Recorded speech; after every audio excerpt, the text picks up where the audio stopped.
قیامت سے پہلے انتہائی آخری وقت میں جنوب کی طرف سے ایک نہایت فرحت افزا ہوا چلے گی، جس کے سبب ہر صاحب ایمان یعنی ہر مسلمان شخص کے بغل میں ایک درد اٹھے گا اور وہ اپنی فضیلت کے حساب سے مرنا شروع ہو جائیں گے، یعنی جو جتنا زیادہ نیک ہوگا وہ اتنی جلدی فوت ہو جائے گا۔ جب تمام اہل ایمان دنیا کے تمام مسلمان اس دنیا سے ختم ہو جائیں گے تو اس وقت دنیا پر حبشہ والوں کا غلبہ ہو جائے گا اور پوری دنیا پر ان کی حکومت ہوگی۔ صحیح بخاری اور مسلم میں روایت ہے کہ حبشہ والوں کی جب حکومت آئے گی تو وہ خانہ کعبہ کو گرا دیں گے اور حج موقوف ہو جائے گا۔ اس وقت قرآن مجید دلوں، زبانوں اور کاغذوں سے اٹھا لیا جائے گا۔ قرآن مجید کے تمام حروف آسمان کی طرف اٹھا لیے جائیں گے۔ خدا ترسی، حق شناسی، خوف آخرت لوگوں کے دلوں سے ختم ہو جائے گا اور شرم و حیا ختم ہو جائے گی۔ لوگ راستوں پر گدھوں اور کتوں کی طرح زنا کریں گے۔ اس وقت حکام کا ظلم اور ان کی جہالت، رعایا کی ایک دوسرے پر دست درازی بڑھ جائے گی۔ پھر دیہات ویران ہو جائیں گے، بڑے بڑے قصبے گاؤں کی طرح اور بڑے بڑے شہر معمولی قصبوں کی طرح ہو جائیں گے۔ قحط، وبا اور غارت گیری کی آفتیں ایک کے بعد ایک نازل ہوں گی۔ اس وقت میں جمع یعنی جسمانی تعلق بہت زیادہ قائم ہوگا، لیکن اس کے مقابلے میں اولاد پیدا کرنے کی شرح انتہائی کم ہوگی۔ جہالت اتنی زیادہ ہو جائے گی کہ کوئی شخص اللہ کا نام لینے والا نہیں ہوگا، یعنی کسی شخص کی زبان پر اللہ کا لفظ ہوگا ہی نہیں۔ پوری دنیا میں فتنے بڑھ جائیں گے، جس کے بعد بہت سے لوگ آفتوں سے تنگ آ کر اپنے اہل و عیال کے ساتھ شام کی طرف چلنے لگیں گے۔ اس دوران جنوب سے ایک آگ نمودار ہوگی اور لوگوں کی طرف بڑھنا شروع ہو جائے گی۔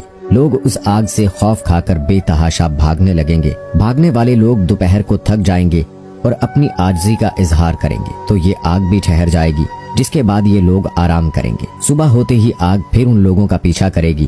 انسان اس سے بھاگیں گے، یہ آگ ان کا اسی طرح پیچھا کرتے کرتے ملک شام تک پہنچا دے گی اور پھر غائب ہو جائے گی۔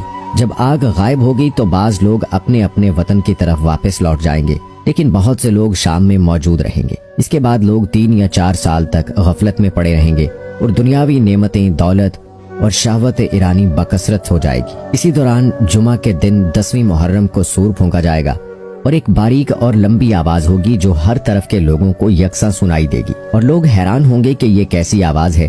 آہستہ آہستہ سور کی آواز بجلی کی طرح سخت اور اونچی ہو جائے گی۔ اس شدید آواز سے انسان بے قرار ہو جائیں گے۔ جب سور کی آواز پوری طرح سخت ہو جائے گی تو لوگ ہیبت کی وجہ سے مرنا شروع ہو جائیں گے۔ لوگوں کے کانوں کے پردے پھٹنا شروع ہو جائیں گے، ان کے دماغ پھٹنا شروع ہو جائیں گے، زمین پر زلزلہ آ جائے گا اور اس کے خوف سے لوگ گھروں کو چھوڑ کر میدانوں میں بھاگ کھڑے ہوں گے۔ زمین جگہ جگہ سے پھٹ جائے گی، سمندر ابل کر قرب و جوار کی بستیوں پر چڑھ جائیں گے، وحشی جانور انسانوں کی طرف بڑھیں گے، آگ بجھ جائے گی، بلند و بالا پہاڑ ٹکڑے ٹکڑے ہو کر تیز ہوا کے چلنے سے ریت کی طرح اڑتے پھریں گے۔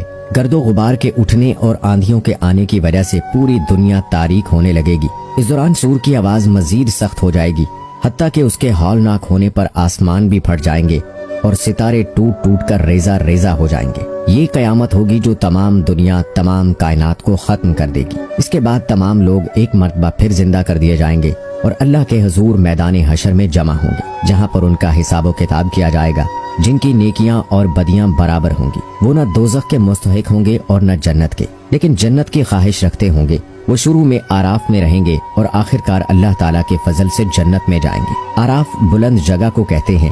جنت اور دوزخ کے درمیان ایک دیوار ہے جو جنت کی لذتوں کو دوزخ تک اور دوزخ کی تکلیفوں کو جنت تک پہنچنے سے روکتی ہے۔ اس دیوار کی بلندی پر جو مقام ہوگا اس کو آراف کہتے ہیں۔ بعض نے کہا آراف بامانی معرفت ہے کہ اس مقام سے اہل جنت اور اہل دوزخ ان کی پیشانیوں سے پہچانے جائیں گے۔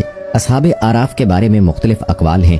صحیح یہ ہے کہ جن کی نیکیاں اور بدیاں برابر ہوں گی وہ اصحاب آراف ہیں۔ یہ لوگ درمیان میں ہونے کی وجہ سے جنت اور دوزخ دونوں توقع کی کیفیتوں سے متاثر ہوں گے۔ یہ تمام لوگوں کے اعمال تولے جائیں گے۔ جس کی نیکیاں زیادہ ہوں گی اس کو جنت میں داخل کر دیا جائے گا اور جس کی برائیاں زیادہ ہوں گی وہ دوزخ میں جائے گا۔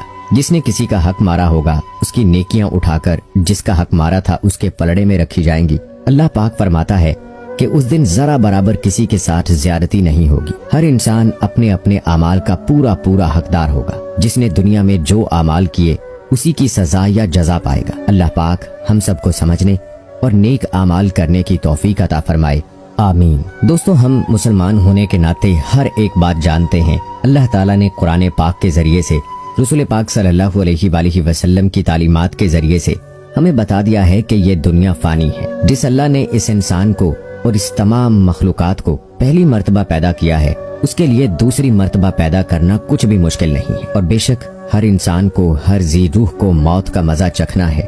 ہمیں چاہیے کہ موت آنے سے پہلے اپنی تیاری کر لیں۔ قیامت تو ضرور آئے گی، لیکن جو مر گیا اس کے لیے تو قیامت آ ہی گئی۔ اس لیے ہمیں چاہیے کہ ہم ہر وقت، ہر دم، ہر پل اپنی زندگی کا ایک ایک لمحہ اللہ اور رسول اکرم صلی اللہ علیہ وآلہ وسلم کی تعلیمات کے مطابق گزاریں، کیونکہ یہی ایک کامیابی کا ذریعہ ہے۔ قرآن پاک کے ایک ایک حرف کو اگر سمجھ کر پڑھا جائے تو ہمیں اس میں کتنی تنبیہات کی گئی ہیں، برائی کون کون سی ہے، کن کن برائیوں سے بچنے کا کہا ہے، اور کون سے وہ نیک اعمال ہیں جن کے کرنے سے اللہ تعالی ہمیں آخرت میں دیدار محمد صلی اللہ علیہ وآلہ وسلم اور رسول اکرم صلی اللہ علیہ وآلہ وسلم کے ہاتھوں حوض کوثر پینا نصیب فرمائے گا، وہ سب کچھ بتا دیا ہے۔ ابدی زندگی کی کامیابی کا ذریعہ قرآن پاک میں بیان کیا گیا ہے، اس لیے ہمیں چاہیے کہ قرآن پاک کی تلاوت کریں اور با ترجمہ پڑھیں تاکہ ہم اللہ تعالیٰ کی بتائی گئی باتوں کو صحیح طریقے سے سمجھ سکیں۔ اور اسی طرح دوستو، جتنا ہو سکے رسول پاک صلی اللہ علیہ وآلہ وسلم کی زندگی کو پڑھیں،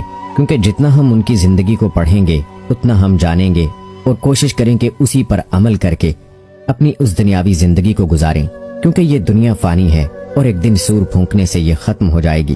اور اگر کامیابی کا راستہ ہے تو وہ دین اسلام ہی ہے، جو نہ صرف اس دنیا میں ہمیں کامیابی دلاتا ہے بلکہ ہماری آخرت بھی کامیاب بناتا ہے۔ اللہ سے دعا ہے کہ اللہ تعالی ہمیں اپنے اور رسول اکرم صلی اللہ علیہ وآلہ وسلم کے بتائے ہوئے طریقوں کے مطابق زندگی گزارنے کی توفیق عطا فرمائے۔ آمین ثم آمین۔